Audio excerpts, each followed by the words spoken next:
لو عديت أو عديتي سن ال40 مش كل أكل هتعرف تاكله. وانا هنا مش بتكلم عن التخسيس او نزول الوزن، لكن بتكلم عن التعرض لمشاكل صحية بسبب اكل معين.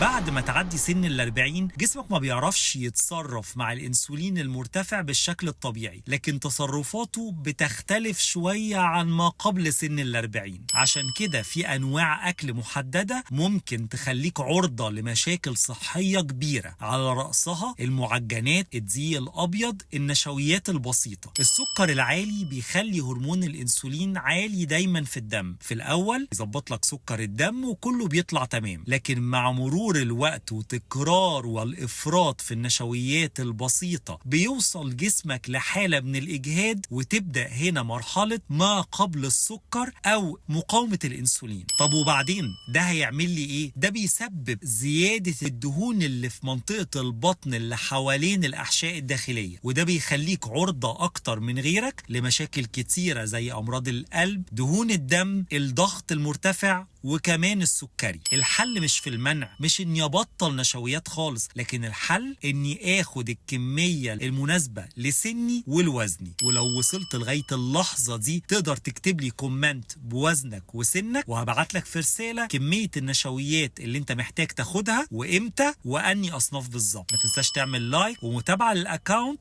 لو عايز تعرف معلومات اكتر.